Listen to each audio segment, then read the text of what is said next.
Hi guys, thank you for joining me. Here's the latest about the volcanic eruption that occurred there in Indonesia. The latest report for Mount Semeru is 22 dead and many missing. I've been trying to find out how far the Pyroclastic flow descended south on the volcano, but from different reports it traveled at least almost 5 miles, maybe even farther than 5 miles, engulfing a mining camp in this location that mines sand. 15 people of the 16 that were working there are all missing, probably presumed dead. The one man that was rescued is severely burned and in the hospital. And ash from the volcano closed at least 4 airports, fell over 300 kilometers away, so that would be at least 190 miles away.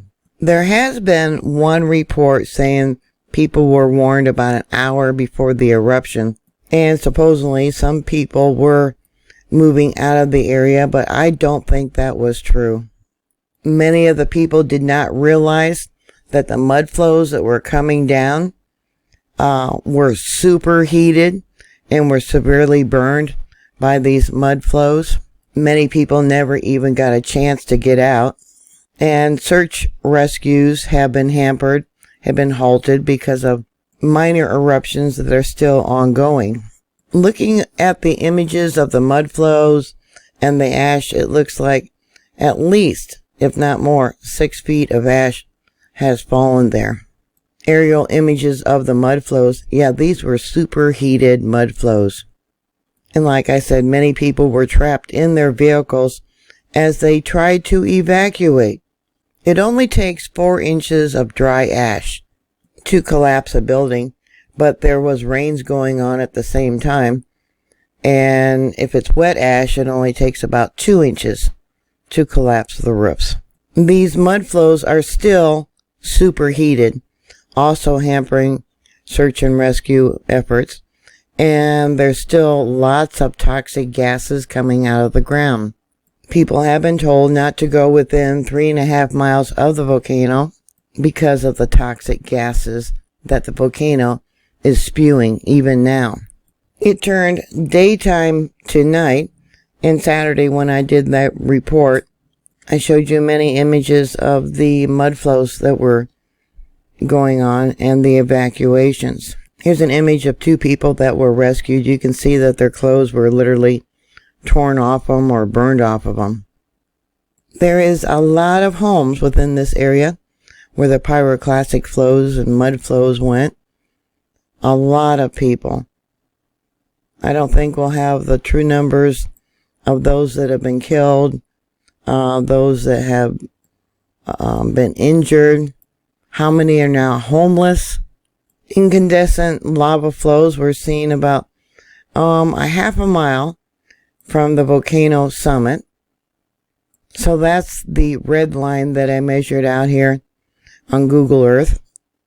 People were returning to their homes to retrieve what they could, what they still had. I mean, it's a very poor country. And then another eruption occurred and they just panicked and started running again. Many of the people that were burned by the hot mud said they did not know that the mud was going to be superheated. And yeah, they're uneducated to volcanic eruptions. They just didn't know. Early reports about 10 people being swept away by the mud flow. They were warned not to go into the area. They were warned to evacuate, but they were more worried about their livestock. One man actually stating who's going to feed his cows before he died. The town or village of Semeru is no longer. Dead cows are laying everywhere. Those that are alive have their hide literally burned off of them and just clinging to life, according to reports. And the death toll is only going to grow, according to an article there in the New York Times. New victims were among local residents checking on their homes after the eruption. One, a journalist, a group of high school students, and their teacher, who were trying to get a closer look at the volcano. These people, like I said, they're uneducated about the threat of a volcano. The gases, the ash, the pyroclastic flows, the superheated mud flows. On Friday, it says here, the day before the eruption, local authorities allowed nearly 14,000 people living outside of the 3-mile danger zone to return home after volcanic activity decreased. And they were evacuated, I guess, back in January. How many victims are within this area where the people were allowed to return just 24 hours before by local government authorities? Do you trust your government to tell you when to evacuate, when it's safe to go back? I certainly don't. Sending prayers to all those people and their family.